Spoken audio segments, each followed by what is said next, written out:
Merci à l'équipe de louanges, c'est beau chant. Bon matin, frères et sœurs. C'est bien d'être ici ce matin pour exposer la parole de Dieu, comme notre frère Xavier l'a dit. Quand on a à se reprendre les uns les autres, on a un pattern qu'on aime bien, qu'on se dit entre nous autres, c'est le pattern de la sandwich. Dans le sens que tu fais un compliment, là, un reproche, doux quand même, mais bon, tu peux te permettre un petit reproche, puis là, un compliment à la fin. Tu sais, ça passe bien.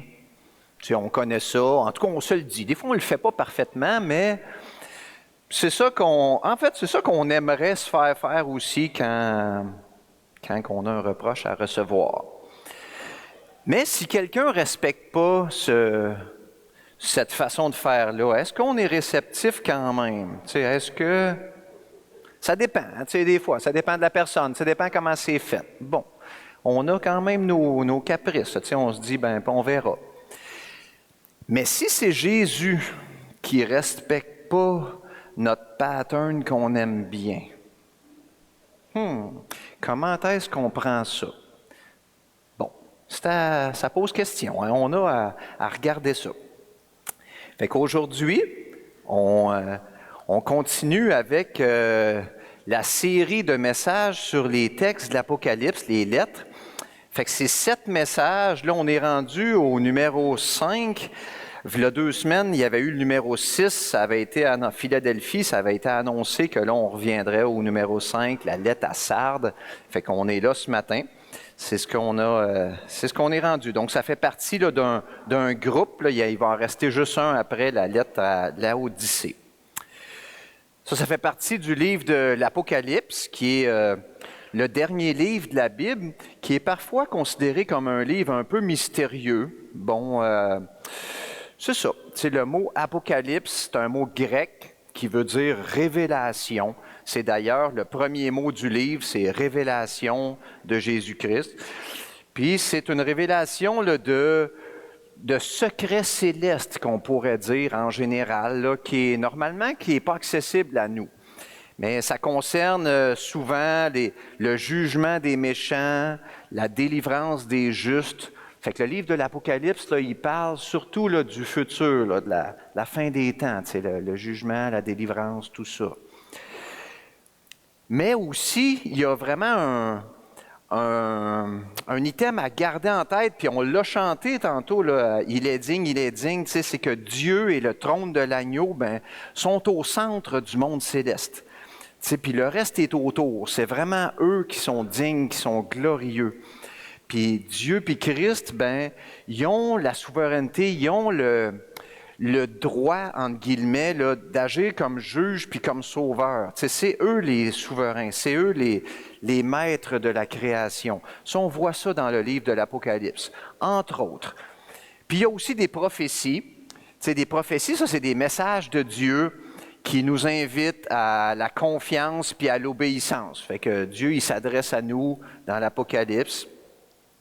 Puis il y a une autre section, dans le début, qui sont des lettres. Puis là, c'est là qu'on est aujourd'hui, qui sont des lettres envoyées aux 7 églises d'Asie. Jean il a écrit là, à chacune des 7 églises, mais c'est écrit aussi au début de l'Apocalypse, c'est écrit dans un livre et envoie-le aux 7 églises. Fait que c'est comme la plénitude, là. C'est pas juste une lettre à une, puis les autres, ça les concerne pas.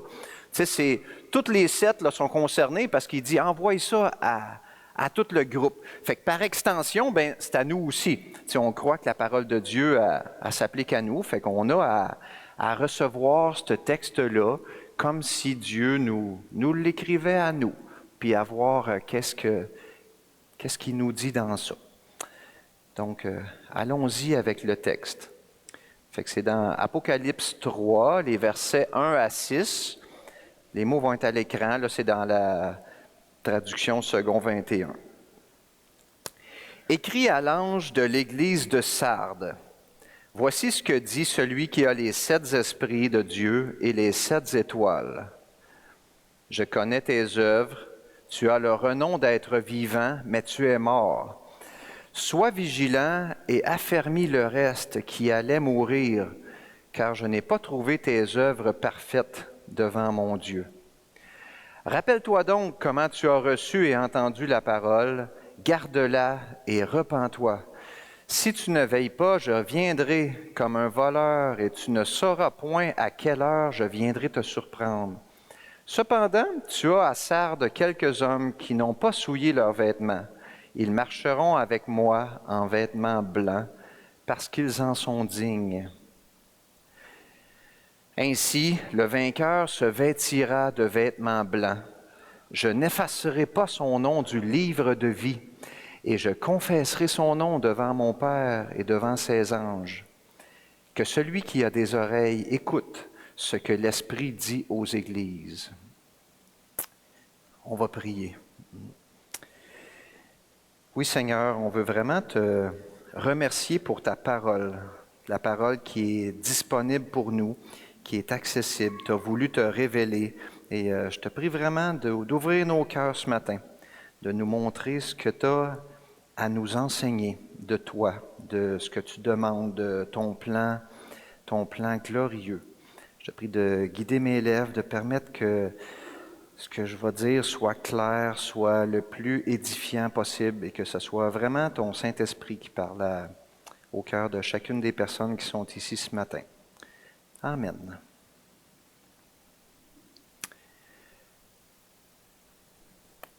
Un petit plan pour le message de ce matin. Bon, sur le feuillet, là, j'avais demandé d'écrire l'Église de Sardes, une église morte. Mais ça, c'est pas le punch du message. Le punch du message, c'est le reste engourdi, revenez à Christ. C'est ça qui est le thème. Puis on va voir ça dans 3 aspects. L'Église de Sardes est morte, point d'exclamation. Ça aurait pu être un point d'interrogation. C'est qu'est-ce qu'on peut voir dans ça? L'espoir est dans les vivants, au verset 2 à 4. Puis ensuite, au verset 5, bien, la fin est glorieuse. Donc, écrit à l'ange de l'Église de Sardes, « Je connais tes œuvres. » Oh! C'est ça. L'introduction est pareille, et la même pour toutes les autres églises. Dans les autres, on a vu là, écrit à l'ange de Philadelphie, de l'Église de Philadelphie, écrit à l'ange de Thyatire. C'est exactement la même chose. Fait que Christ, là, il est juste, il est constant. Qu'il y ait des reproches à faire ou non, il s'adresse aux églises. Point. Puis, ce que je voudrais mentionner ici, c'est que le message, il est individuel, puis il est collectif aussi. Tu sais, comme là, à l'écran, on voit, là, « Tu as le renom d'être vivant ». Tu sais, c'est au singulier. Mais le dernier verset, il dit que celui qui a des oreilles écoute ce que l'Esprit dit aux églises. Fait que si quelqu'un disait « Ah, il s'adresse juste à une personne », ben ça serait pas juste, là. C'est les deux. Tu sais, je nous invite à ne pas focusser là-dessus. Tu sais, il s'adresse aux églises, il s'adresse aux personnes, il s'adresse à nous. Personnellement, il s'adresse à nous en tant que groupe. Tu sais, c'est ça, on est inclus dans tout ça, là. C'est collectif et individuel. Là, quand j'ai mis en gris, là, Nathalie me demandait ça, c'est juste pour ne pas focusser là-dessus, là, mais c'est le texte qui est bon quand même, là. Comme là ici, « Voici ce que dit celui qui a les 7 esprits de Dieu. » Fait que Christ, il se présente. Tu sais, comme à chacun des lettres, il se présente avec une couleur différente. Là, ici, les 7 esprits dans la parole, là, le chiffre 7, c'est souvent vu comme la plénitude. Tu sais, c'est complet. Fait que là, il y a les 7 esprits de Dieu, il y a la plénitude de Dieu. Puis, au début du livre de l'Apocalypse, il y a un autre verset qui nous renseigne là-dessus. Au tout début, Apocalypse 1, versets 4 et 5, « Que la grâce et la paix vous soient données de la part de celui qui est, qui était et qui vient. » Fait que là, on reconnaît vraiment Dieu le Père, comme dans Exode 3, 14, le grand « Je suis », tu sais, celui qui est, qui était et qui vient. De la part des 7 esprits qui sont devant son trône. Fait que là, on revient avec les 7 esprits. En lisant ça, on pourrait se dire, ben, c'est peut-être le Saint-Esprit. En tout cas, ça serait une déduction logique. Et de la part de Jésus-Christ, le témoin fidèle, le premier-né d'entre les morts et le souverain des rois de la terre. Tu Jésus, là, c'est vraiment le grand Dieu, le premier-né d'entre les morts. Ça, c'est la suprématie, l'honneur, la dignité. Là, c'est vraiment le haut du haut, là, le suprême. Puis, il confirme le souverain des rois de la terre, le roi des rois. Fait qu'on voit comme la Trinité dans ça, Dieu le Père, les 7 esprits, le Saint-Esprit, Jésus. Fait que c'est comme un ensemble. Là. Dans l'Apocalypse, là, il y a vraiment le grand Dieu souverain, là, la Trinité. Fait que celui qui a les 7 esprits de Dieu, la plénitude de Dieu et les 7 étoiles, ça, les 7 étoiles, il l'explique encore mieux dans le chapitre 1. C'est écrit, « Quant au mystère des 7 étoiles que tu as vu dans ma main droite, les 7 étoiles sont les anges des 7 églises. » Bon, fait qu'il s'adresse aux 7 églises. Le mot ange, là, c'est messager. Fait que ça peut être les anciens, les anges. Mais tu sais, il s'adresse aux 7 églises là, de l'Apocalypse. Christ, il dit, « Je connais tes œuvres. » Ça aussi, c'était mentionné à chacune des autres églises. C'est Christ, il connaît tout de tous. C'est si les gens de Sardes, ils se disaient, on va garder des choses cachées, ben avec Christ, ça ne marche pas. C'est la même chose avec nous. Tout est dévoilé. Il connaît tout de nous. Il connaît nos œuvres. Dans Psaume 33, on peut lire « L'Éternel regarde du haut des cieux, il voit tous les humains. Du lieu de sa demeure, il observe tous les habitants de la terre, lui qui forme leur cœur à tous, qui est attentif à toutes leurs œuvres. » C'est vraiment ça. Il nous voit au complet. Christ, il affirme, même il dit qu'il connaît l'Église, il connaît ses brebis. Il connaît les autres aussi, qui ne sont pas ses brebis. Puis, il se présente simplement. Il ne parle pas de son statut de juge. C'est Christ puissant, le roi des rois, les 7 esprits de Dieu, la plénitude. L'Église de Sardes, elle, l'Église de Sardes est mentionnée nulle part ailleurs dans la parole. C'est une ville d'Asie, comme on l'avait vu sur la carte, là. Aujourd'hui, c'est un village qui est en Turquie. C'est pas dans un monde imaginaire, là, c'est une vraie place, comme toutes les autres. Là. Les lieux qui sont nommés dans la parole de Dieu, c'est des vrais endroits, là, sauf si c'est évident que c'est une parabole. À la ville de Sardes, il y avait des rois. Là. Il y a eu un roi célèbre qui s'appelait Crésus. On dit des fois riche comme Crésus, ben c'était un roi de Sardes. En tout cas, c'est intéressant de voir qu'il y a eu, ça a été une ville là, prospère là, autrefois. Mais rendu à l'époque de la lettre, ben la ville était en déclin économique. Tu sais, ça allait, c'est ça, la ville allait moins bien. Bon. Fait que là, Jésus, il dit à l'Église, tu as le renom d'être vivant, mais tu es mort. Ça commencerait de pas mal, hein, quand même. Tu sais, dans nos Bibles, des fois, il y a un sous-titre, là, il y en a que c'est marqué là, à une église réputée vivante, OK, mais à être mort. Dans une autre traduction, c'est marqué l'église moribonde. C'est pas un compliment non plus. Tu sais, il y a des églises qui vont pas bien. Mais là, il dit qu'elle est morte. Éphèse, elle avait perdu son premier amour. Pergame était mondaine. Thyatire, elle a toléré le péché. Ça, c'est dans les 3 premières là, qu'on a vues dans la série. Mais Sardes est morte. Bien, on pourrait conclure, là, est remplie de gens spirituellement morts, parce qu'ils ne sont pas morts là, à cercueil. Là, puis en même temps, on peut se dire, ben, une église qui est morte, dans le fond, c'est plus une église. Mais on sait dans le texte, là, c'est écrit là, que plus loin qu'il y en a, il y a des personnes qui sont pas souillées là, leurs vêtements, qui sont dignes. Donc, l'Église n'est pas toute morte, mais probablement la majorité. Tu sais, on peut se dire ça. Là, il ne parle pas de persécution. Tu sais, dans les autres églises, souvent, il parlait de persécution. l'Église de Sardes là, était en paix avec la société. Sûrement qu'elle ne parlait pas de la croix. On pourrait se dire, pourquoi Satan il se préoccuperait de persécuter une Église qui est à moitié morte? Fait que c'est sûrement ça. On pourrait se demander concrètement pour une Église, ce déclin-là, il pourrait se voir comment.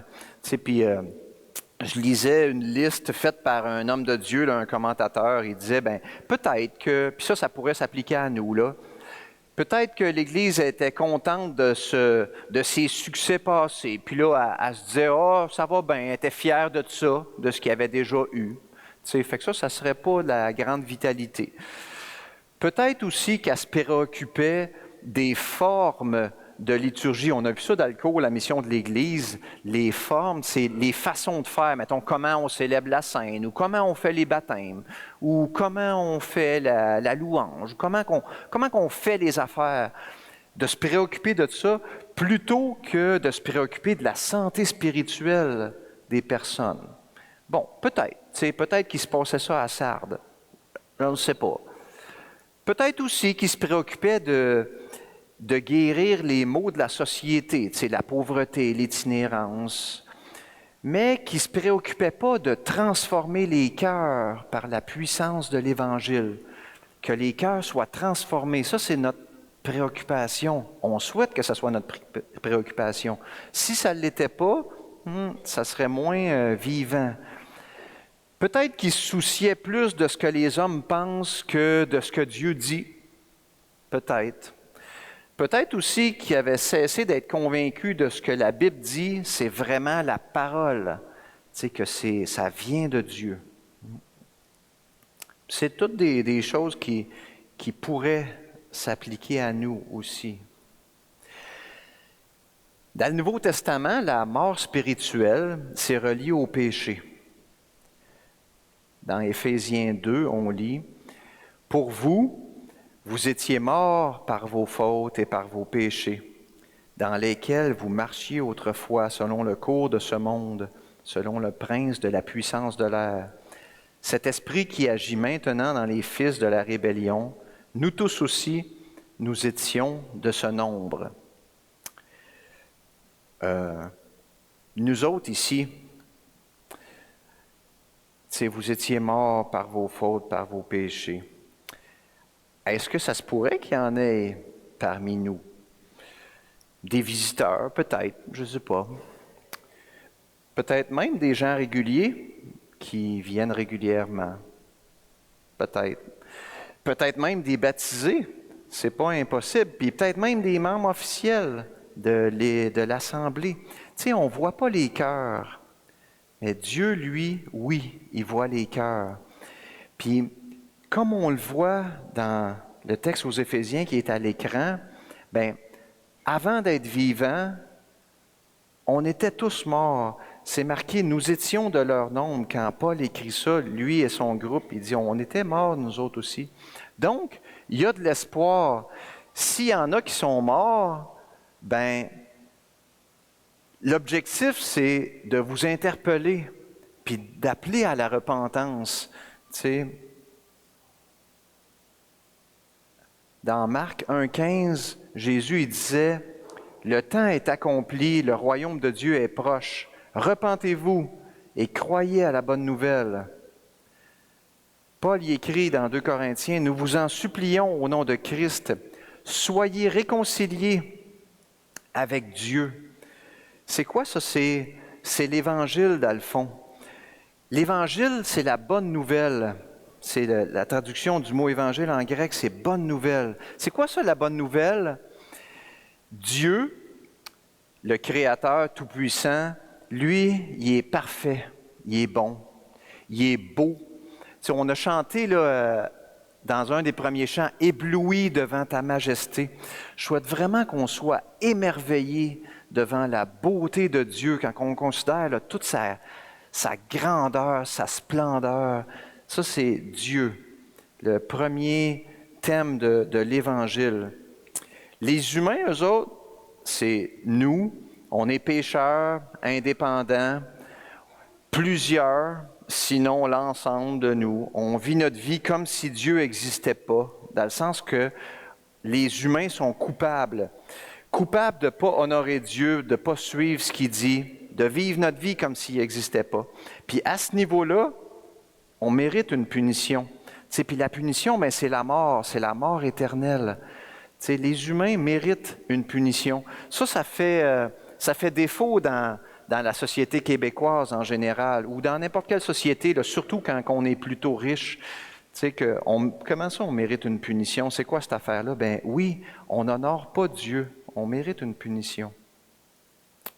C'est une mauvaise nouvelle, en fait, de mériter une punition. Jésus, lui, il a eu une vie parfaite, sans péché. Ça, c'est dur pour nous de vraiment considérer ça.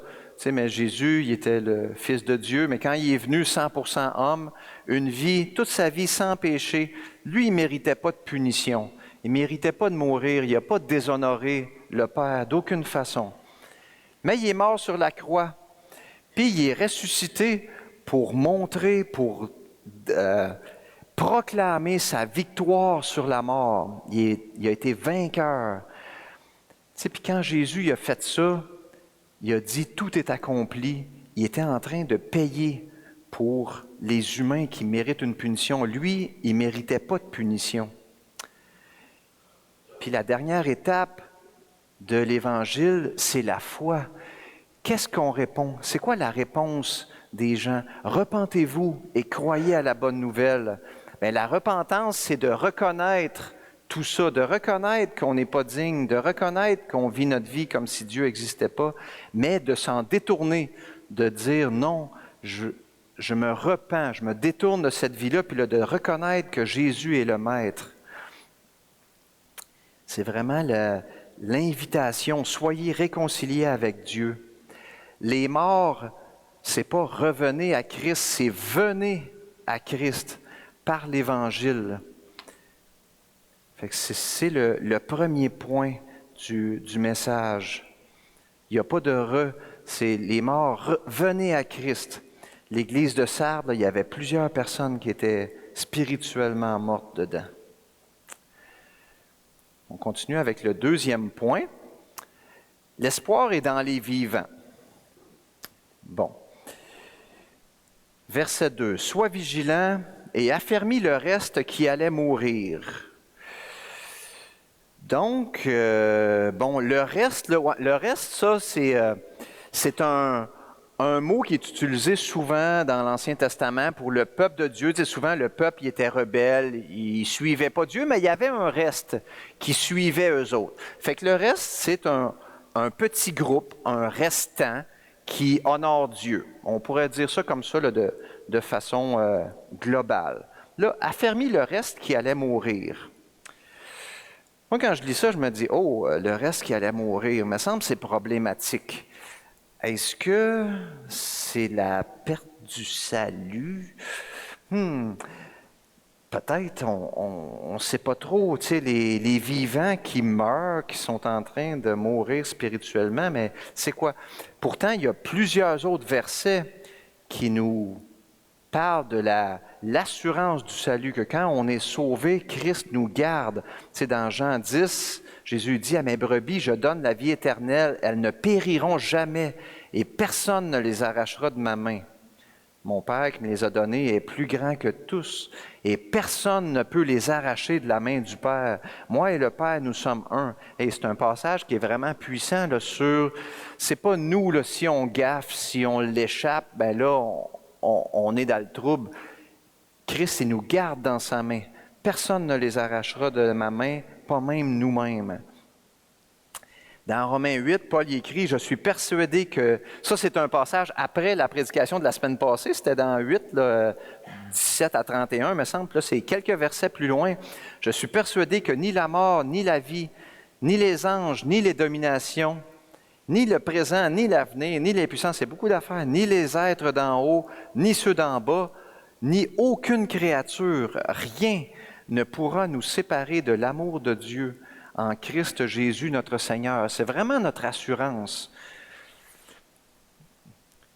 Tu sais, dans Philippiens 1, Paul écrit « Je suis persuadé que celui Christ, le Saint-Esprit, Dieu, qui a commencé en vous une œuvre bonne, en poursuivra l'achèvement jusqu'au jour du Christ Jésus. Je suis persuadé, Paul, il affirmait aussi l'assurance du salut.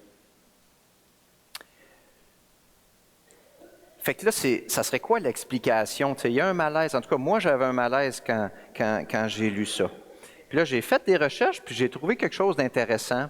C'est que dans le grec, il y a le masculin, le féminin, puis le neutre. En français, on n'a pas ça, mais en anglais, il y a ça aussi. He, she, it. En tout cas, pas besoin d'être bilingue, mais il y a comme le neutre. Puis dans le texte grec, de ce passage-là, le reste, là, il est au neutre. Fait que on pourrait dire là, que c'est des choses, affermis le reste, les choses ou les activités qui allaient mourir. Puis même dans la traduction de la parole vivante, la traduction, la Bible en grec est traduite là, de plusieurs façons, c'est tout le même texte, mais c'est écrit « Ranime et raffermis ce qui te reste » et qui est aussi sur le point de mourir. Fait que j'étais vraiment content de trouver une explication.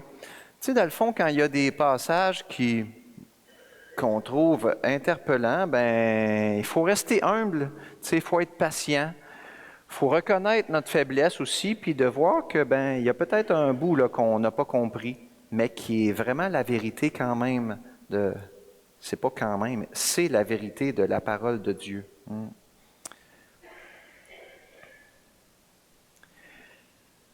Rappelle-toi donc comment tu as reçu et entendu la parole, garde-la et repens-toi. Obéis, garde la parole, puis le repens-toi, là, il pourrait être en lettres majuscules, là, dans le grec, c'est vraiment un mot fort, change, repens-toi. Ça serait quoi ça? Peut-être il y en a qui ne comprenaient rien, qui étaient incrédules. Ils pourraient devenir éclairés par le Saint-Esprit. Ça serait un changement. Ou rebelle, faire à sa tête. Puis là, la personne, elle veut suivre les enseignements de la parole. Ce serait vraiment un changement, une repentance. Ou peut-être, si quelqu'un est paresseux, engourdi, nonchalant, puis là, il devient engagé puis fervent. Ça serait aussi un changement, une repentance. Encore plus, quelqu'un qui était mort, puis là, il devient vivant s'il y a une conversion. Et là, ça serait vraiment une belle repentance. Christ, il interpelle vraiment à changer, à changer. Puis là, il dit, si tu ne veilles pas, je viendrai comme un voleur, et tu ne sauras point à quelle heure je viendrai te surprendre. Ici, là, on ne parle pas du retour de Christ à la fin des temps. On parle vraiment d'un jugement pour eux. Comme pour l'Église d'Éphèse, il avait dit, je vais enlever ton chandelier si tu ne te repens pas. Ici, c'est la même chose. Je viendrai comme un voleur, je viendrai te surprendre, toi. C'est contre toi, là, c'est comme une punition intentionnelle de Jésus pour cette Église-là. On peut voir ça comme vraiment négatif, mais il faut voir que la correction, la punition, des fois, il y a une vertu dans ça. Dans Hébreux 12, l'auteur écrit « Dieu nous corrige pour notre véritable intérêt, afin de nous faire participer à sa sainteté. Toute correction, il est vrai, paraît être au premier abord... » Qu'est-ce que c'est ça? Au premier abord, un sujet de tristesse et non de joie, mais plus tard, elle procure un paisible fruit de justice à ceux qu'elle a formés. Un paisible fruit de justice. Il y a quand même une paix dans la correction. Bon, c'est ce que le verset nous dit.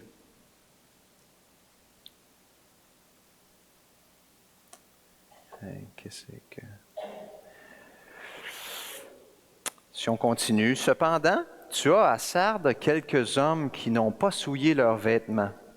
Ils marcheront avec moi en vêtements blancs, parce qu'ils en sont dignes. Les vêtements blancs, là, c'est un signe de pureté.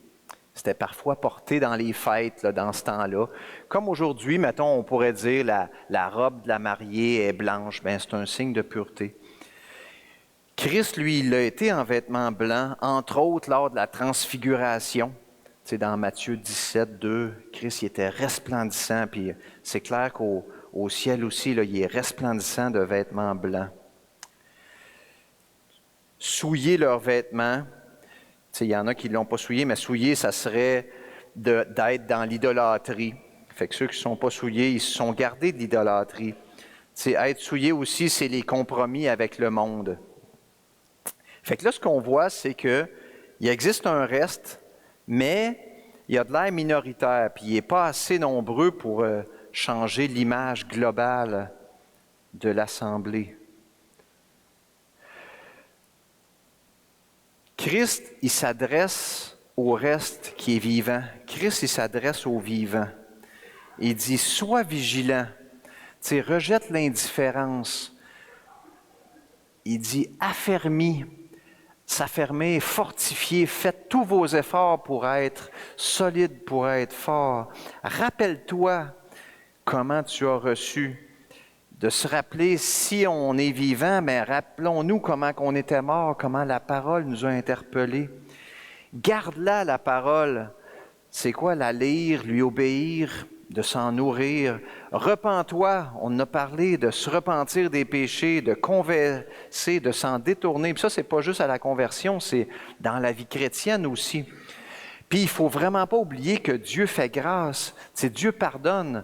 Les péchés sont payés à la croix. Là. Ça, c'est une réalité, c'est une vérité qu'il ne faut vraiment pas oublier là, quand on se repent en tant que chrétien. Puis, si tu ne veilles pas, ben sinon, Christ, ben, il va corriger contre cette Église-là. On l'a vu, mais par extension, ben, c'est pour toutes les Églises. Et Christ, il s'adresse au reste. Le reste, il est parfois engourdi, du moins une partie, mais il dit... Affermis-toi, reviens, prends courage. Fait que le reste engourdi, revenez à Christ. Ça, c'est l'espoir, il est dans les vivants. C'est ce qu'on vient de voir comme deuxième thème.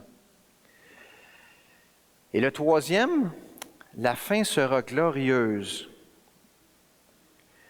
Ainsi, le vainqueur se vêtira de vêtements blancs. Je n'effacerai pas son nom du livre de vie, et je confesserai son nom devant mon Père et devant ses anges. Ça, la fin glorieuse, là, ça prend place dans l'histoire de l'humanité, dans la grande histoire de l'humanité. L'histoire de l'humanité, là, elle a commencé à la création.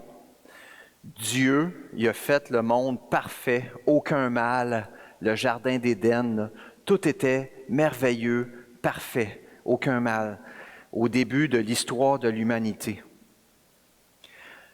Ensuite, il y a eu la chute.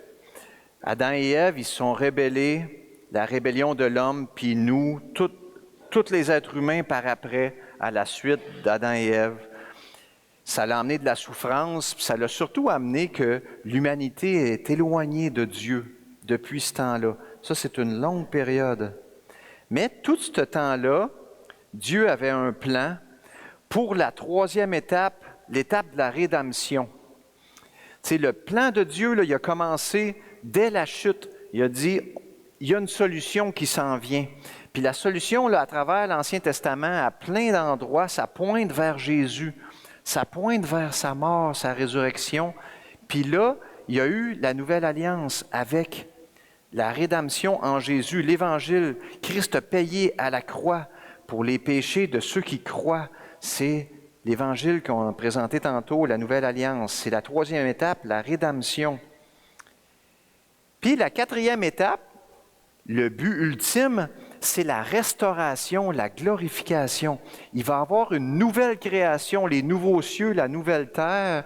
Puis là, ce qui va être vraiment merveilleux dans cette étape-là, Dieu il est présent avec son peuple. Il est là. Tu sais, Dieu il est présent avec nous présentement, mais il va l'être. Est-ce qu'il peut l'être plus? En tout cas, on va le voir plus encore dans la restauration, dans la glorification. C'est le but ultime là, du plan de Dieu, du plan global de toute l'histoire de l'humanité. Fait que notre verset 5 du texte d'aujourd'hui, on s'en va vers là, c'est de ça que ça parle dans l'Apocalypse. Les vainqueurs, c'est tous les chrétiens véritables. Tu sais, les vainqueurs vont se revêtir de vêtements blancs. Il y a 3 promesses là, qu'on voit. Être revêtu de blanc, la pureté, la sainteté, comme Christ, on en a parlé tantôt. Tu sais, puis le verbe en plus, là, il est au passif dans le grec, c'est « il va se faire revêtir de vêtements blancs ». Tu sais, dans la glorification, là, les vainqueurs vont être revêtus de vêtements blancs. C'est vraiment une belle promesse. La sainteté, il n'y aura plus de mal. Tout va être, plus de souffrance. Deuxième promesse, je n'effacerai pas son nom du livre. Le nom ne sera jamais effacé du livre de vie. Puis là, ici, ce n'est pas le mot jamais, là, dans cette traduction-là, c'est pas, mais en grec, là, c'est la négation la plus puissante là, de la langue grecque. Ça enlève toute possibilité. Non, c'est impossible, ça n'arrivera pas, jamais. Je n'effacerai pas mon nom, son nom du livre de vie du vainqueur. Puis cette même locution grecque-là est utilisée à d'autres endroits qui sont tous des passages punch. Dans Jean 10, on l'a vu tantôt, à mes brebis, je donne la vie éternelle, elles ne périront jamais. Impossible, non, il n'y a rien, c'est niet, c'est jamais. Et personne ne les arrachera de ma main. Ça, c'est la locution grecque là, qui dit ça. Dans Matthieu 24, le ciel et la terre passeront, mais mes paroles ne passeront point.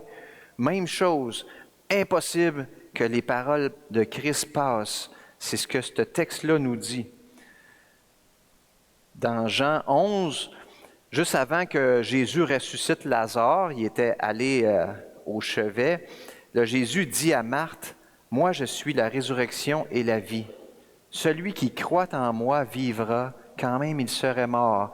Et quiconque vit et croit en moi ne mourra jamais. Crois-tu cela? Impossible qu'il meure, celui qui croit en Jésus. » Puis un dernier, dans Hébreux 13, « Que votre conduite ne soit pas inspirée par l'amour de l'argent. Contentez-vous de vos biens actuels, car Dieu lui-même a dit, « Je ne t'abandonnerai jamais. Je ne te délaisserai jamais. » Impossible. Puis là, il en rajoute une deuxième tout de suite après, avec les mêmes mots. « Non, je ne t'abandonnerai jamais. » C'est vraiment, là, c'est l'assurance des croyants, là, c'est fort. On voit là, que tout, quand il prend ce mot grec-là, c'est des textes importants qui nous donnent une grande assurance. Donc, notre texte d'aujourd'hui, là, je n'effacerai pas jamais son nom du livre de vie. Le livre de vie, ça c'est des mots simples, livre de vie, on connaît bien ces mots-là, mais mis ensemble, c'est quand même une expression qui est rare. Elle revient, par exemple, dans l'Apocalypse, dans la suite. On est rendu au chapitre 17. La bête va monter de l'abîme et s'en aller à la perdition. Et les habitants de la terre, dont le nom n'a pas été inscrit dès la fondation du monde dans le livre de vie, s'étonneront à la vue de la bête. Fait que là, ici, on voit là, que ça reparle du livre de vie qui a été écrit dès la fondation du monde, avec des noms écrits dedans, dans le livre de vie. Un autre dans Apocalypse 21, dans la Nouvelle Jérusalem, il n'y entrera rien de souillé, ni personne qui se livre à l'abomination et au mensonge, mais ceux-là seuls qui sont inscrits dans le livre de vie de l'agneau. Fait qu'encore une fois, dans le livre de vie de l'agneau. Il y a 5 places dans l'Apocalypse, là, je vous en ai présenté 2. 5 autres places, fait qu'il y en aurait 3 autres. Mais dans Luc 10, quand les disciples y avaient été envoyés en mission, là, quand ils reviennent, Jésus leur dit, « Cependant, ne vous réjouissez pas de ce que les esprits vous sont soumis, mais réjouissez-vous de ce que vos noms sont inscrits dans les cieux. » Bon, il n'y a pas les mots « livre de vie » ici, mais si les noms sont inscrits quelque part, bien, on comprend là, que c'est On parle du livre de vie ici.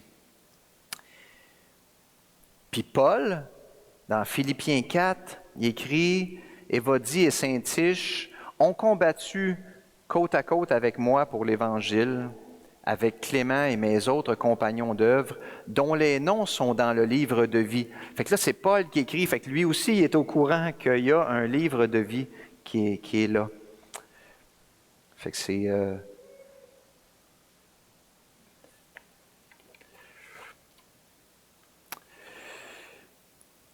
Quand on parle du livre de vie comme ça, qui a été écrit dès avant la fondation du monde, le lien est assez direct avec d'autres mots qu'on connaît bien, c'est les mots élection puis prédestination. C'est un sujet délicat, mais c'est un sujet qui est profondément biblique. C'est quoi ça le mot élection? C'est l'idée que Dieu il a fait un choix de personnes à adopter dans sa famille, des personnes qui vont être sauvées, puis que le choix il a été fait de toute éternité. Les noms sont écrits dans le livre de vie dès avant la fondation du monde. Ça, c'est l'élection, la prédestination. C'est écrit dès avant la fondation du monde. Fait que là, nous autres, notre réaction humaine, parfois, quand on entend ça, on se dit « Ah, mais c'est tellement injuste. » Ça nous apparaît injuste qu'il y a des noms écrits, puis d'autres pas. Fait que là, on se dit « Ouais. » Ce que j'ai lu récemment, c'est qu'il faut vraiment voir que c'est une bénédiction. C'est un privilège, l'élection, les noms écrits dans le livre de vie. C'est la richesse de la grâce de Dieu. C'est la miséricorde. C'est un cadeau. C'est réjouissant. Dans Éphésiens 1, c'est Paul qui écrit, il dit « Béni soit le Dieu et Père de notre Seigneur Jésus-Christ, qui nous a bénis de toute bénédiction spirituelle. » C'est vraiment des bénédictions dans les lieux célestes en Christ. En lui, Dieu nous a élus avant la fondation du monde, élus dans le sens d'élection, bien sûr, choisis, pour que nous soyons saints et sans défaut devant lui. Dans son amour, il nous a prédestinés par Jésus-Christ à être adoptés selon le dessein bienveillant de sa volonté. C'est lui qui décide pour célébrer la gloire de sa grâce. C'est vraiment beaucoup de mots puissants là, dans un petit texte qu'il nous a accordé en son bien-aimé. La justice là-dedans, dans le fond, il y a la justice, puis il y aurait la non-justice, quelque chose qui serait hors de la justice de Dieu. La non-justice, là, il y a comme deux possibilités. Il y aurait l'injustice, ce qu'on n'aime pas, qui est méchant. Tu sais, l'injustice, c'est mal. Il n'y a personne qui regarde l'injustice.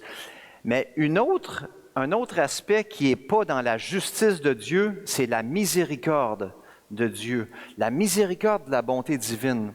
Tu sais, les pécheurs méritent la justice, ça serait la punition.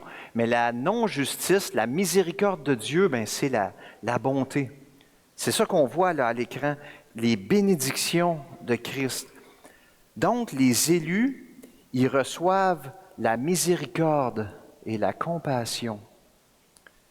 Les non-élus, les réprouvés, ils ont la justice de Dieu en conséquence de leur péché. Dans Romains 9, que dirons-nous donc? Y a-t-il en Dieu de l'injustice? Certes non, car il a dit à Moïse, « Je ferai miséricorde à qui je ferai miséricorde, et j'aurai compassion de qui j'aurai compassion. » Ainsi donc, cela ne dépend ni de celui qui veut, ni de celui qui court, mais de Dieu qui fait miséricorde. C'est un sujet qui est à approfondir. C'est un sujet qui est délicat, qui est débattu, là, un sujet théologique. Mais je vous invite à considérer que l'élection, c'est vraiment une bénédiction joyeuse. C'est de la miséricorde, c'est la compassion de Dieu. d'avoir le nom inscrit dans le livre de vie depuis avant la fondation du monde, c'est vraiment un privilège, c'est une joie.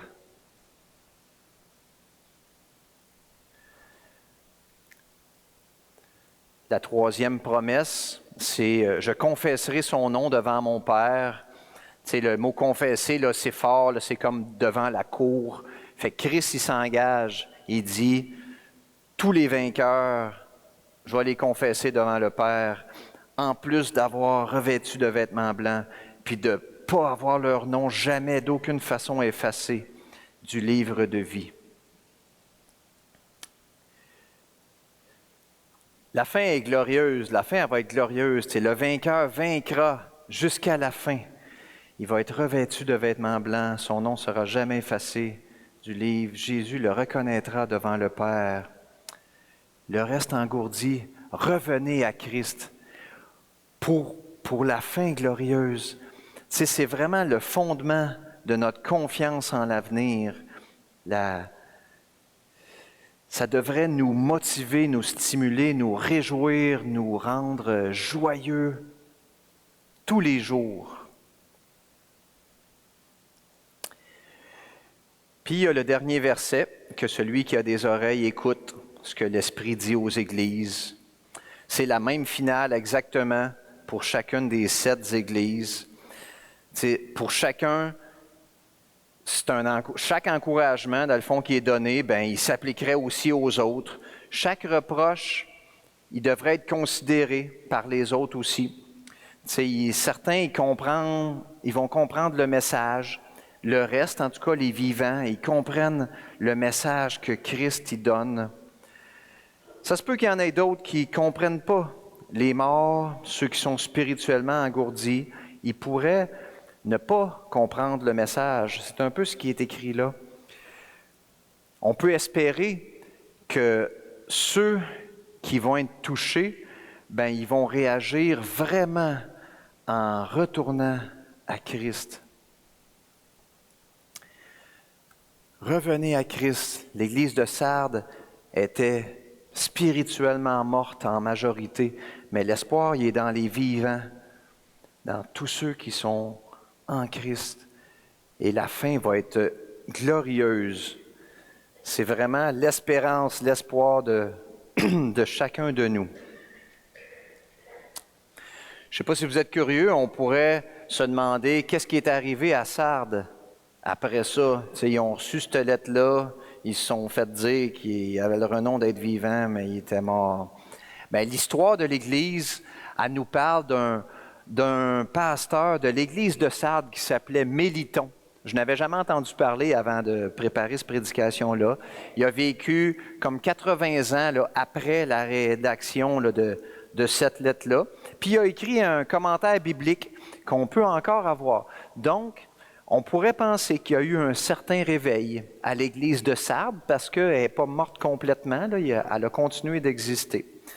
Fait que c'est un espoir pour les personnes, pour les gens, l'espoir pour certaines églises du Québec qui peuvent être à moitié mortes maintenant. Un espoir pour la nôtre, évidemment, jusqu'à un certain point. Donc, réjouissons-nous de tout ça, puis soyons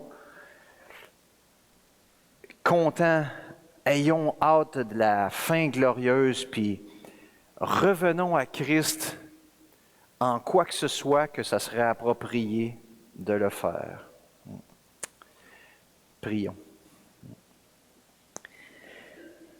Oui, Seigneur, on veut te remercier pour ton message ce matin, pour le texte à l'Église de Sardes. Je te prie vraiment d'interpeller chacune des personnes à qui ça s'applique. En fait, on a tous besoin d'être interpellés. On a tous besoin de revenir à toi d'une façon ou d'une autre. Donne-nous l'assurance que tu nous tiens dans ta main, que tu nous gardes, que tu nous vois, que tu prends soin de nous, que l'éternité future elle va être glorieuse et magnifique avec la restauration, la glorification, avec la nouvelle création qui s'en vient. Et que nos vies soient vraiment pour ta gloire à chaque jour. Et c'est dans le nom de Christ qu'on t'en prie. Amen.